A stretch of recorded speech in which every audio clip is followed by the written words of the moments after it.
Hello and welcome to the Recordings at Risk Recipient Informational Webinar. We'll start with introducing the staff on the call today. My name is Kristen Blair. I'm the Program Administrator at CLAIR, and I'll be moderating the webinar. I'm joined by our geographically distributed grants team members. I'll ask them to introduce themselves now, telling you what they do and where they are. Hi, I'm Joy Banks. I'm one of the program officers for CLEAR, and I am in South Florida today. Hi, everybody. I'm Becca Kwan, also a program officer for CLEAR's grant programs, and I'm in Southern California. Hi, I'm Sharon Burney. I'm the program assistant at CLEAR, and I'm in Gainesville, Florida. We'd like to begin by congratulating you all once again on being selected as grant recipients for the Recordings at Risk program. We have had a varied and remarkable collection of projects represented here, and we're very happy to be working with all of you. To start off, we're recording this session so that you can revisit it in the future or share it with colleagues. Some logistics on using the Zoom platform today. If you haven't already, you can hover your mouse to the bottom of the screen to find the buttons to open the chat and the Q&A boxes. Feel free to introduce yourselves in the chat now and post messages there at any time. And remember to change the settings to everyone if you'd like your message to be seen by the entire group. Please post any questions you have today in the Q&A box so that they don't get lost in the chat. You can upvote a question if there's one you'd like to ask too. We'll answer the questions submitted through the Q&A box at the end of the webinar. At that point, we'll promote everyone to presenter so you can also ask questions with your audio and video if you'd like. This changes the functionality of Zoom, so we won't do that until the end of the presentation. We'll give you a heads up when we get there. Our team thought that it would be helpful to touch base as we begin the projects to clarify some of your responsibilities as grantees and to discuss how to navigate a variety of the tasks that may come up in the future. Today, we'll begin the presentation with some short polls, then provide an overview of your reporting requirements and the process for requesting grant modifications, some final notes, and then move to some questions. I'll now turn the floor over to Joy, who will be starting the presentation. Thanks, Kristen. We always like to start these presentations just by reminding you a little bit about what CLEAR's mission is. And the Council of Library and Information Resources, or CLEAR, is an independent nonprofit organization that forges strategies to enhance research, teaching, and learning environments in collaboration with libraries, cultural institutions, and communities of higher learning. So Recordings at Risk is just one of the many programs administered by CLEAR and is generously supported by the Andrew W. Mellon Foundation. We have continued support for this program through the spring of 2021, so do be sure to tell your colleagues who may be interested in applying that CLEAR, the cycle 8 of this program, will be opening in November with a deadline at the end of January 2021. Our work is accomplished at CLEAR by a relatively small staff of about 20 geographically distributed individuals, with the greatest concentration of people living in the DC area where our headquarters are located. Becca, Sharon, Kristen, and I we make up the grants team, and we administer our 2 active re-granting programs. Our team supports the entire grant cycle, so all the way from application to final report.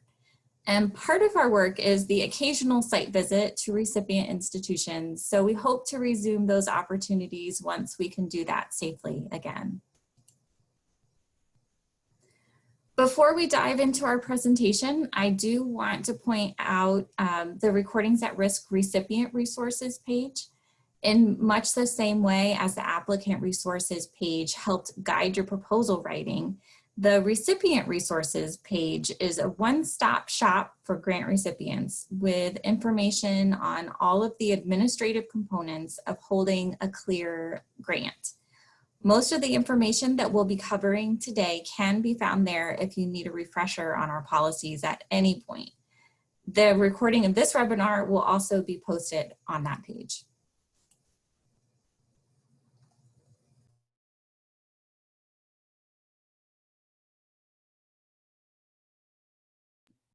So to help us better understand how COVID-19 may be affecting your projects, we'd like to take a few minutes before we get too far into the presentation to conduct a few polls.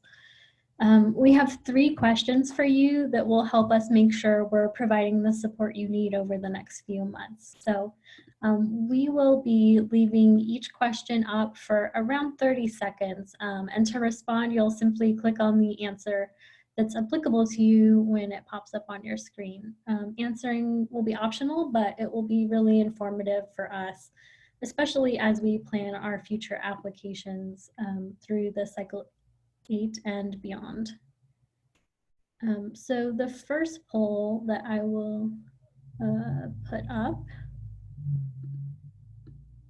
is about access. It asks, do you currently have access to your collections? So please go ahead and answer that.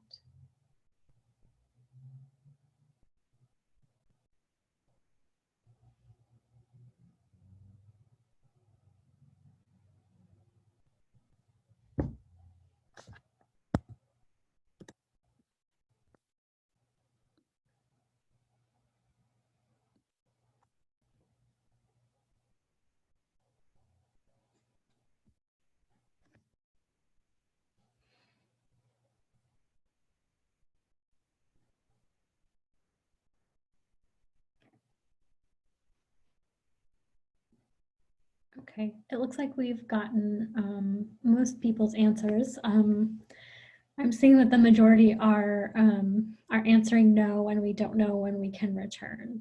So that's similar to what we've been hearing from people whose projects are already in progress. And we're hoping that the extension that we've provided to projects automatically, 18 months, will sort of help mitigate any problems you encounter. But we're happy to answer more questions you may have at the end of this session. So the next question, I'll share the results for just a moment.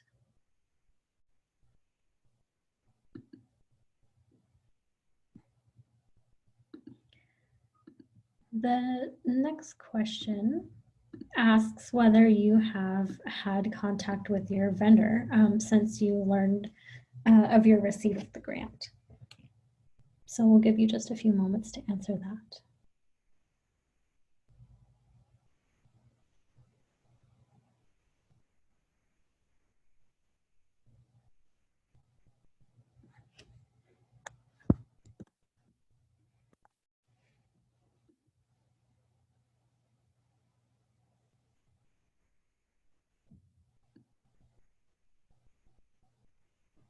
Okay, so I will share the results. That is great.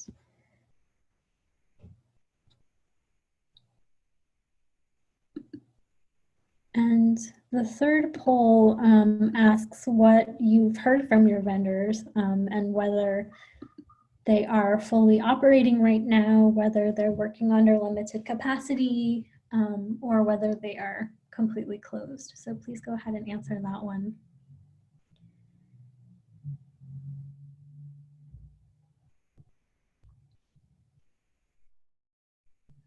Since many of our projects are using the same vendors, and since they're also working on cycle 8 proposals with potential applicants, this knowing what they're going through right now really helps us as well.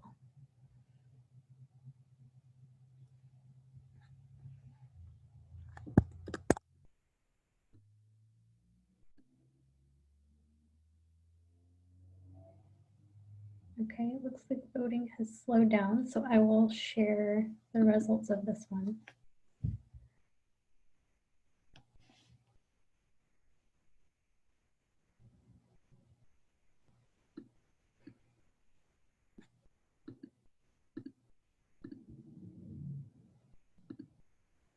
Okay, thank you so much. That was really informative and helps us get a better sense of what you all will be working with and what your partners and vendors are doing as well right now. So now that we have a little bit of a better sense of that, we'll move forward with some general administrative information that you'll need as a CLEAR Recordings at Risk grant recipient.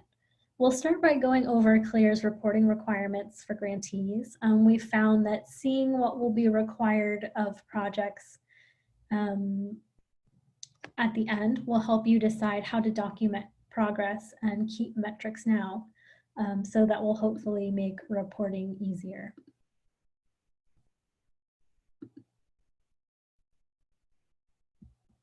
So you were all awarded grants this spring in the 7th Recordings at Risk competition. For that reason, you will hear us refer to you as a group as our Cycle 7 recipients. To keep things easy for everyone, we'll start by putting you on the same timeline for completion of projects. Due to our particular circumstances at this moment in time, you've all been allotted 18-month project timelines with the same deadlines, regardless of the project length you originally proposed. We hope that this will help set your projects up for success. Given the 18-month timeline, all of you have been assigned a project end date of October 31st, 2021. This is the date by which all approved project activities, including digitization, metadata creation, and providing whatever access you're providing, should be complete. Grant funds may only be expended during this 18-month period. To change the timeline, you'll need to get approval from us, which we'll cover shortly. Due to the extended length of these projects, we're requiring a short interim report. This will be submitted through the online grant management system, SM Apply, just like your proposal, using the same login and password as your proposal submission. We'll be requesting a project update with digitization counts, remaining award funds, and a really brief narrative. These interim reports will be due around the 12-month mark on May 31st, 2021. Final reports and a complete financial assessment are due within 30 to 90 days of project completion. So this would mean that the latest possible reporting deadline would be January 31st, 2022. You may find that your project ends earlier, perhaps even much closer to the original 12-month program timeline, or that you're ready to submit your report earlier than January 31st, 2022. Submitting the final report early is okay. You'll just need to contact the CLEAR Grants team at recordingsatrisk@clear.org so that we can start the reporting process. Grant reports are submitted through the same portal you use to submit your application. You'll also find the link to this on the Recipient Resources page on the Recordings at Risk website. All communications and reminders for reporting will be sent to the primary principal investigator, or PI, but there's no limit to the number of other project staff that can be kept in the loop. If there are any others involved in project work who need such notifications, you'll need to send our program email address, the names and contact information for those people.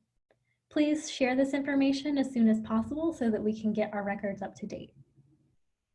If you can, you should log into SM Apply using the same email address and password you used to create your application. If you use these same credentials, you should automatically see the reporting form for your project when you log in.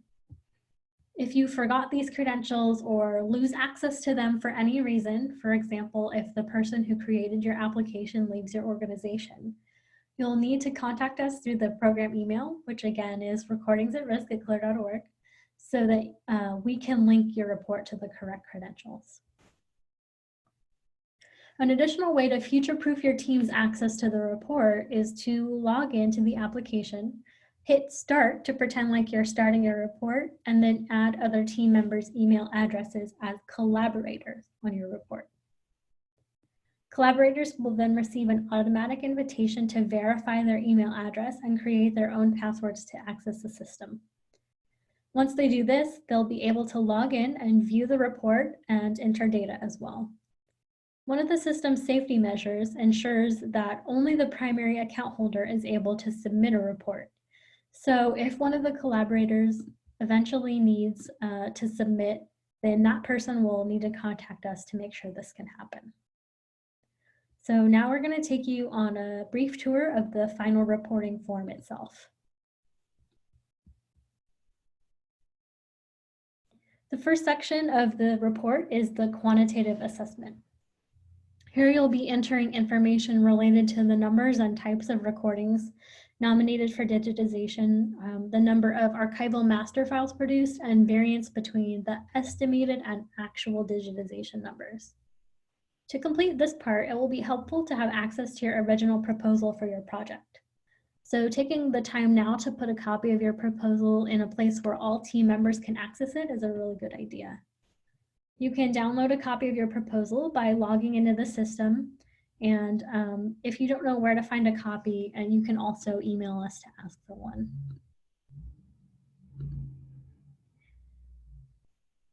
The next reporting section includes space to document project developments, both internal and public.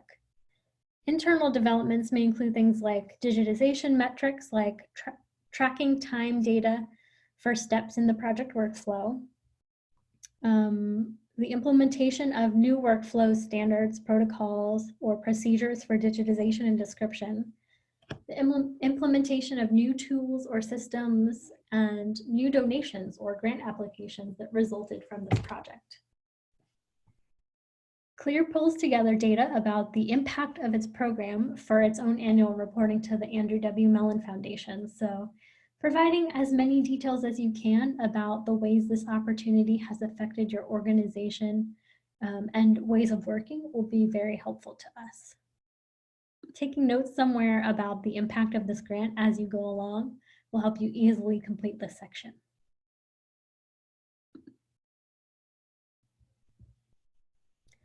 Next, you'll be asked about public developments. So we'd like to hear about things such as the creation of new blogs, social media accounts, websites, or even content created for existing ones. We'd also like to hear about any research guides, online or physical exhibitions, or news articles, the incorporation of digitized materials into the curricula at any educational level, or publications or presentations about the project, or any research that has arisen from using digitized materials. Again, keeping a file with copies of these kinds of documents or captures of the posts will make the reporting process easy for you. You'll also have a chance to append copies to your report, demonstrating the varied and creative ways you will use your project to educate and serve others. Here's a quick glimpse at what the impacts question looks like on the reporting form. The report form includes simple checkboxes to document which activities you've completed, and you'll have the opportunity to explain further in the narrative portion of your report. This is the checklist for internal impacts. And here's the checklist for public outcomes.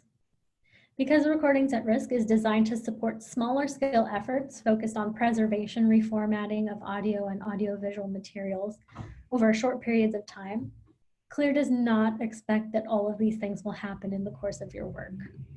Most recipients just check 2 or 3 boxes here, and some don't check any, and that is fine. Just check any boxes that do apply to you, so we'll know where to look for them in your narrative and to account for them in our own summary to the Mellon Foundation.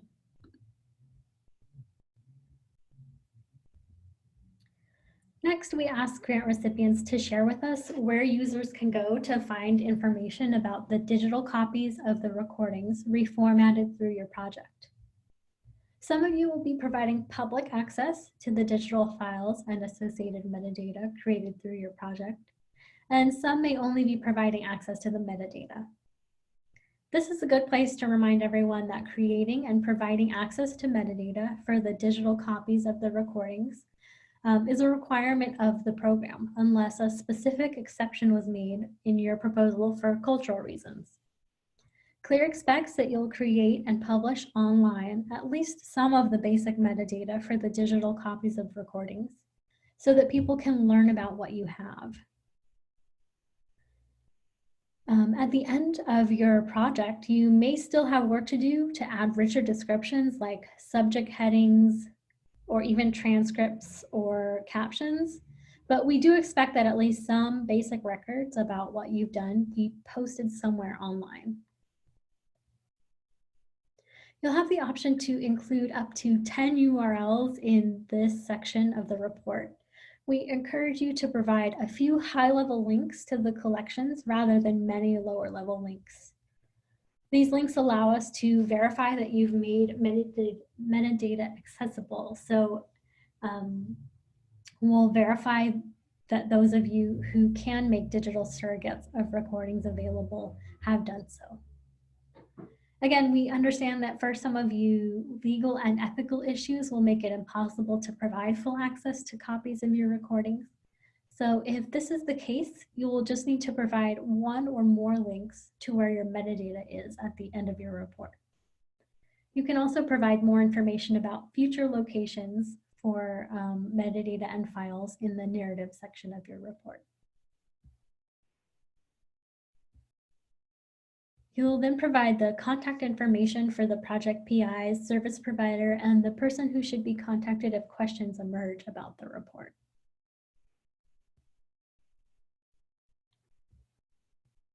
Next, you'll add your financial narrative and either save the section of the form or mark it as complete. The financial narrative should address each line in your project budget.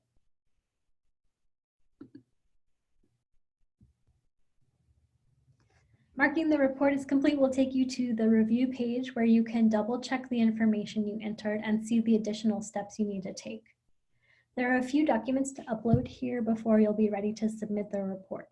If you look to the left side of the screen, you can see buttons that will prompt you to upload the remaining components of the report, and we'll go over those one by one so that you know that you'll need them.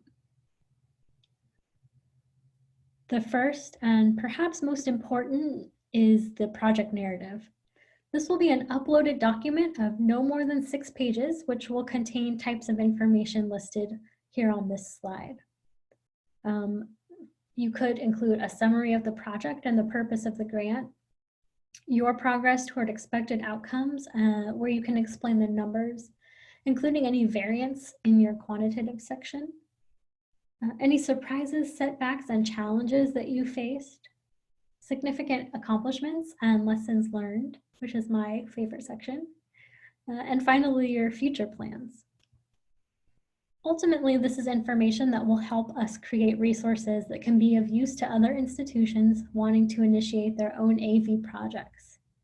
We'll also share the lessons learned from grantees with our funder, the Andrew W. Mellon Foundation, which receives a copy of every single report. If you take the time to compile notes somewhere about all of these topics during the course of your project and save those notes in the same place you keep your original proposal, you'll thank yourself when the final report deadline approaches. We say that as people who will be collecting information about our process to share with the foundation when we have to write our report. We use the same method. So here's a screenshot of what you'll see when you're asked to upload the form, which you'll notice includes directions about all the topics your narrative report should cover.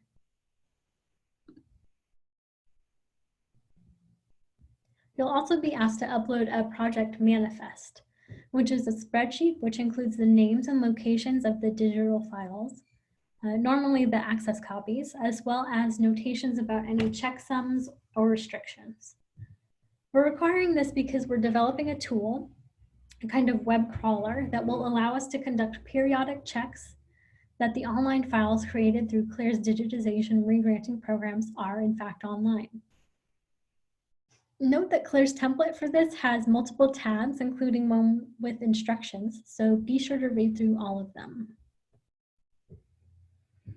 Taking a look at this template now and building in time to create this document into your workflows will help you save time later.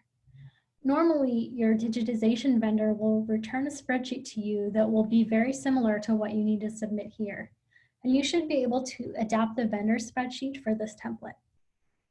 If you work out your file naming conventions at the start and ensure your vendor names your files exactly according to your needs, most of your work for this requirement will be done. If you leave it until the end, it might take some work to pull it together, so we strongly recommend coming up with a strategy for compiling this data during the course of your project work. With all the pieces of the final report, this document is what allows us to verify that you have created all the deliverables agreed upon when you receive funding. If in the midst of your project issues arise which will affect your ability to reach your goals, reach out to the Clear Grants team so we can help you decide the best course of action. We'll go over how to do that shortly, but first we'll finish up this reporting form.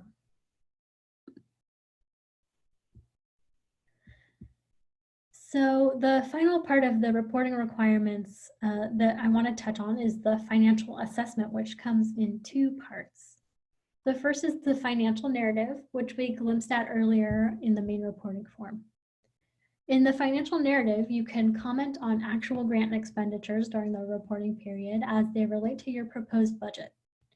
Every budget category should be addressed here, and if there are any variances of 5% or more between projected and actual spending, make sure to include a detailed explanation. The second part is the financial report, which is an upload using the same budget and financial report template that you submitted with your proposal. The only difference is that you have both the budgeted and actual fields on the template filled in for the final report. This is another good reason to make sure you have a copy of your entire proposal saved somewhere where all your team members can access it, because you'll prepare the financial report starting with the same file you submitted with your proposal.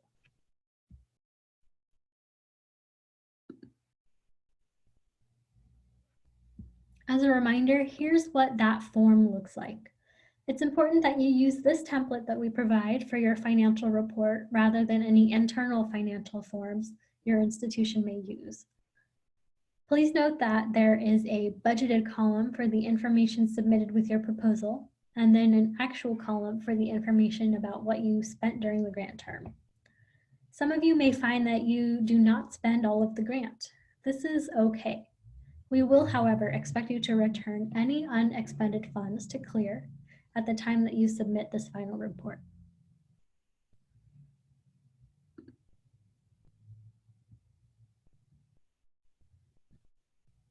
We noted earlier that SM Apply allows you to add other email addresses for collaborators who will contribute to your report as you develop it in the system. We do recognize, however, that sometimes it isn't realistic to expect all members of the team to figure out how to log in and use the system. So for that reason, we've also created a Google Doc template that your team can use to prepare your report. The document includes the full information requested, covering both the questions on the reporting form and the documents that you'll need to add as uploads. You may remember using a similar document to prepare your proposal. It's the same principle here, just make sure your own personal copy of the document and save it somewhere your team can find it. When your team is happy with the report draft, copy and paste from the document into SM Apply to submit. Because the reporting form was intended to group questions thematically, and because SM Apply is built in a way that requires uploads to be added at the very end, the order of questions on the Google Doc template is a little bit different than the order of questions in SM Apply, but the content of the questions should be identical. So I hope you don't get confused about that. You can access the document template using the link on our Recordings at Risk Recipients Resources page. To make a personal copy of the template that you can edit, click on the text that says, "Click here to make a copy of this document." The copy can then be shared with anyone who wants to collaborate on the draft. Please don't forget that once you finish drafting, you must copy responses into our SM Apply space to submit your final report. And we've made it through, and now we'll pass things over to Joy. Thanks, Becca. Our next topic that we're going to talk about is grant modifications. So we understand that it's very usual that you may at some point need to make changes to your plans if unforeseen delays, problems, or staffing changes happen during the course of your work. So we've seen this a lot. This is not something that is unexpected for us in this program. It's due to the unpredictability of audio and audiovisual digitization initiatives. Such requests are extremely common for this program. So please don't hesitate to ask us for the changes you need to successfully complete your project. CLEAR has an online modification request form through which recipients can notify us of any modification requests. So things like no cost extensions, PI changes, and reallocation requests. The form was designed to streamline the process and reduce the amount of time spent making and approving these requests. Access to the grant modification and extension request form is available through a link at the top of the Recipient Resources webpage. So that will always be your point to access this form. The same form is used across CLEAR's grant programs and is designed to allow for the request of multiple types of modification requests. The form includes spaces for you to submit budget information, requested extension length if that's needed, and to provide a brief explanation of the modification request. In order for you to prepare the necessary information for the request, we also do provide a modification form template in a Google Doc that's also linked to on the Recipient Resources page. This slide shows that Google Doc template. It's much the same as all the other Google Doc templates that we've created. The online form does involve some question logic, so you may not be required to answer all of the questions on the template depending on how you answer some others. A link is provided at the top of the document that allows you to create a copy of the template for collaborative working. All modifications, though, must be submitted through the online form, so you'll need to copy and paste your answers into that space. This is a glimpse of what the online grant modification looks like now. We are, for full disclosure, investigating moving this. It's currently on a SurveyMonkey platform, and we're looking at the feasibility of changing that. So it may look different, but the questions will very much likely remain the same. In many cases, completing the form will be all that you need to do to get the approval that you need for the modification. But under certain circumstances, we do require additional documentation to move forward with the request. As I said, multiple types of requests can be submitted at the same time using the same form. So if you need to request, say, a no-cost extension and a reallocation of funds, the form will accommodate both of these requests together. So there's no need to submit two forms. Once you have submitted the form and we've received it, you should hear from CLEAR staff within about 2 weeks. Currently, the form doesn't allow us to send you a copy. Like once you hit submit, you don't get sort of a copy of what you've submitted. But if you ever need that, just reach out to us. The guidelines for modification requests do vary slightly between CLEAR's different grant programs, so be sure to check the Recipient Resources page for the most up-to-date information. If you have any questions about the process or whether or not you need to submit this form, we are always available via email through our program email address at recordingsatrisk@clear.org. Now for a little bit more information about the types of modification requests. No cost extensions are allowed in the case of unforeseen delays, such as hiring, vendor processing delays, or say a global pandemic. So you all are starting with an extension already, but that is your project timeline. So you're being given 18 months up front. You're still eligible for no cost extensions if this needs to happen for your project. These are very common. It's important to understand that you can only receive one no-cost extension per project. It may be useful to set a calendar reminder for yourself now to help you remember to sort of evaluate whether or not you'll need to request an extension as your project end date approaches. For those who may be new to grants, a project end date is not the same as your reporting deadline. The project end date is the date by which all project work should be completed. It's important that extension requests are submitted about 4 to 6 weeks prior to the project end date. So for all of you, that's October 31st, 2021. If you have spent all of the grant funds, you will still need an extension if you require additional time to complete your proposed project deliverables. So this would include making the metadata for your project available online. If your project deliverables are not complete by the end date, you need an extension. If you need to switch your principal investigators or PIs, please let us know as soon as possible. Try not to wait until maybe the end of your project. We need to know these things when they happen. And go ahead and complete the grant modification form. All of CLEAR's grant management tasks require current contact details for every grant's principal investigator. So it's important that we know when a PI departs your organization and their responsibilities are transferred to someone else.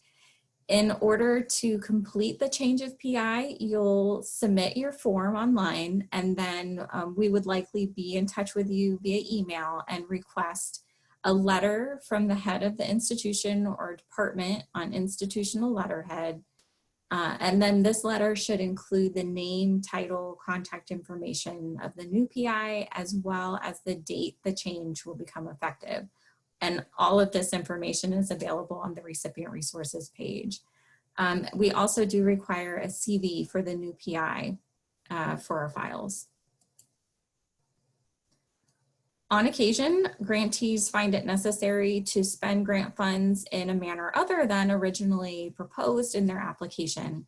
For example, vendor services may cost more or less than originally budgeted.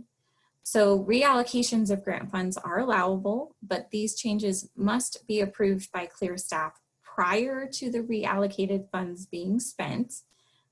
In cases where a budget surplus remains after the original deliverables have been met, you'll have the option of either returning the surplus funds to CLEAR or submitting a budget reallocation request that proposes how the remaining funds will be spent.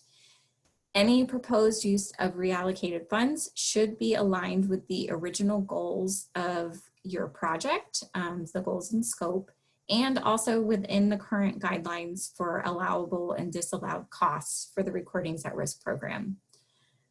The first step for a reallocation request is completing the online form, where you can explain the rationale for the reallocation and how it's consistent with the original proposal. CLEAR staff encourages spending surplus funds on additional digitization of material or increased spending for other previously approved line items in the project budget, rather than adding new line items. If a mutually satisfactory reallocation solution cannot be found, which to be honest, we have not seen that yet, remaining funds must then be returned to CLEAR. Note that small reallocations amounting to less than 5% of the total project budget and within the program guidelines, don't forget that, do not require a formal reallocation request.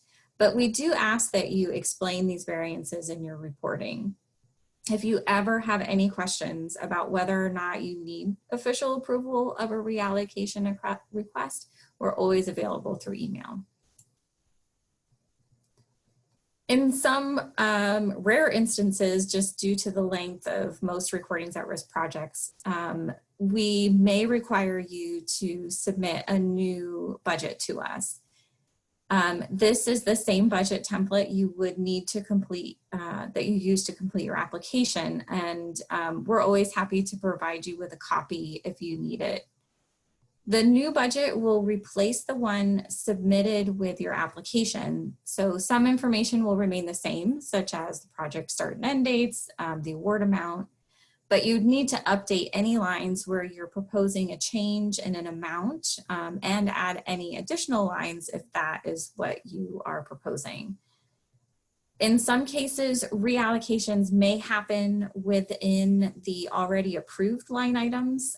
When that is the case, we likely will not require the submission of a new budget. So if you're moving money around within staffing or within digitization, you would just need to explain the changes submitted through the grant modification form and your final report will suffice.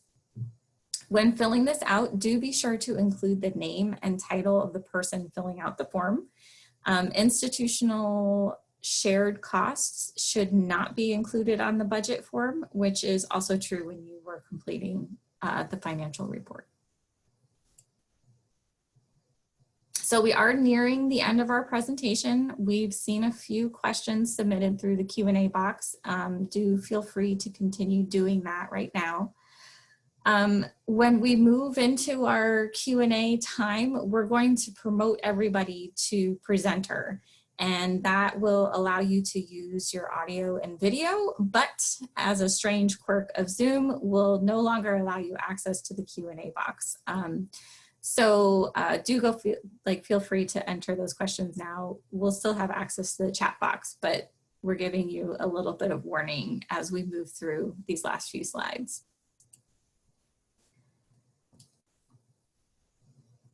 So one thing that we've been doing during this, the Recordings at Risk project is using exit interviews as another component of our own data collection and reporting process.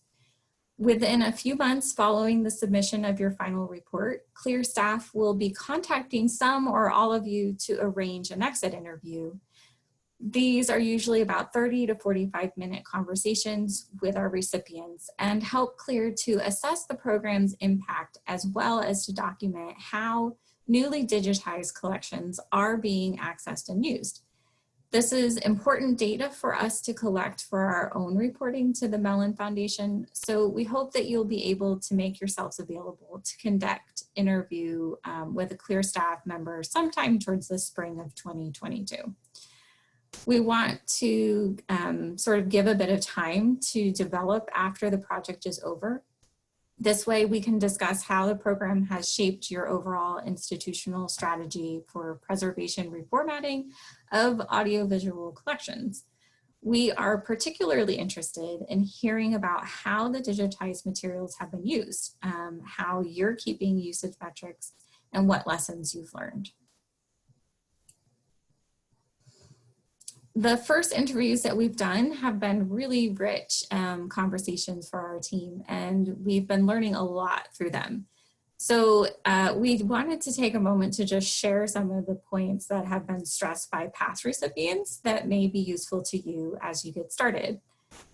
One of the things overwhelmingly that we've heard is that metadata creation for audiovisual materials takes a lot longer than originally anticipated for most recipients.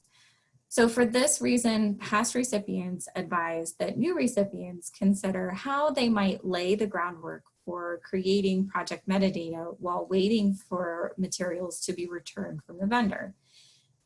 Some suggestions that we had were taking digital photographs of the containers for your recordings, which may help expedite metadata creation while the vendor has them.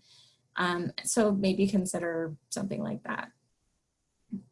Next, they have recommended that you get your whole project team together as early as possible to make sure everyone understands individual roles and responsibilities, even if their contributions will only be made late in the project timeline. That way, each team member really can make room on their schedules to do what they need to do in a timely and efficient manner. It's particularly important for people responsible for ingesting digital files into storage systems or creating metadata for those files to understand what will be expected of them and for them to remain aware of any changes to the project timeline. Don't forget, it's okay to request a grant modification if it turns out that the 1 year, well, for you all, the 18-month grant term is insufficient for creating metadata and making it available online. If your recordings to be digitized are part of sort of a larger collection within your organization, the recommendation is to set aside some additional backup items from that collection to send to your vendor as well, or maybe later, just in case the digitization work costs less than originally estimated or other unforeseen circumstances occur.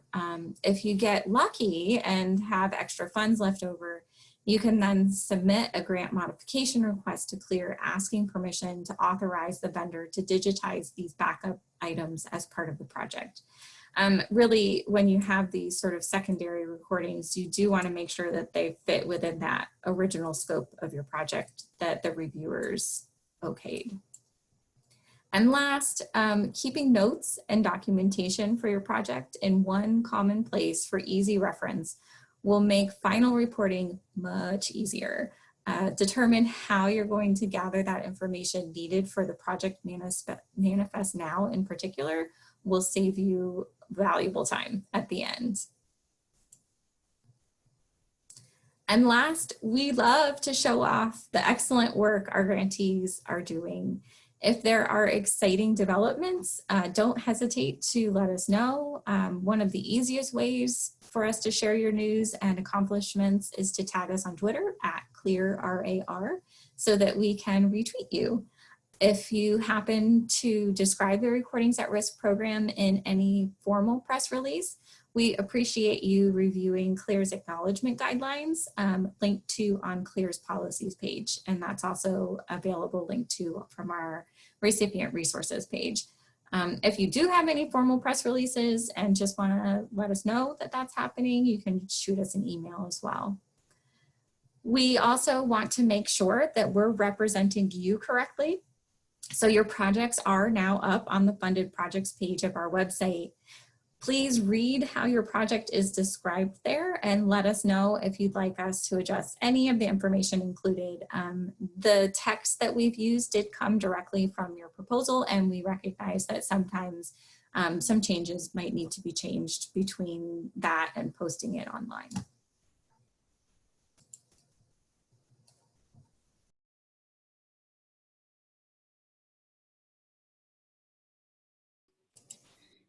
Thank you all for attending the presentation.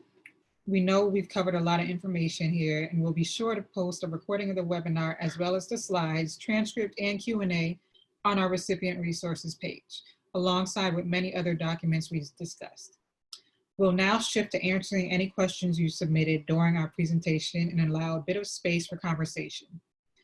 Give us a moment to promote you all to presenter, which will allow you to activate your audio and video if you'd like. This will disable the Q&A box, a strange quirk of Zoom. For anyone who feels more comfortable typing a question than a response, feel free to do so in the chat box.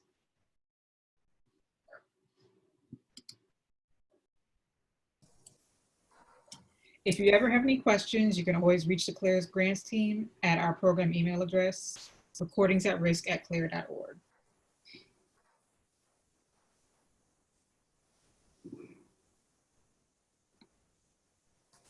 So we're going to start working on promoting everybody to panelists. And while Becca does that, I can go ahead and start answering some of the questions that we had.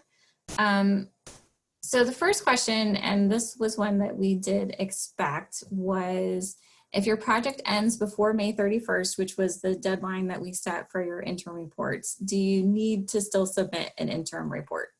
And that is an excellent question. And our hope with you in particular, the cycle 7 cohort, is to remain as flexible as we possibly can to accommodate what your project turns out to be. So if it does seem like your project will be more like a 12-month project instead of an 18-month project, we would ask that you would be in touch with us. Let's see, like the end of March, beginning of April, so that we can change your reporting requirements and we can settle on a deadline for your final report, and then you won't have to submit an interim report. We'll work to be in touch with you too, sort of on our end, just to check in with everybody. We just, with so much uncertainty happening right now, we know that communication is going to be key in this process. So that's our plan. So no, if you really do feel like your project is going to be done much earlier and much more in line with the 12-month, you won't have to submit an interim report. So the other question that we got in the Q&A box was if the digitization estimate was off and it turns out the funds aren't going to cover the amount of material proposed, what are your suggestions? And this is an excellent question and one that we deal with quite often in the program. We understand that the nature of these projects, it's very difficult to have a vendor see the materials that you're going to digitize, and it will often turn out that it might be a lot more challenging, more involved. The recordings might be longer than expected. The suggestion that we have for you is to prioritize them in some way. So whether you choose the most at risk, which is typically what people choose, or the most critical to digitize, and then work with your vendor to help them digitize as much as possible with the funds that you have. We have also seen that in some instances when there's going to be shortfalls for the project, it's a good opportunity to reach out to other potential donors. So whether there's an individual donor or some other source of funds that you can find with a digitization project already in process, this can be a good opportunity to just get that last bit of money to cover the rest of the project while your materials are with your vendor. So we've seen a handful of projects have success with that as well. If you need us to help you in a more specific way, let us know, reach out to us, send us an email, and we'll do our best to help.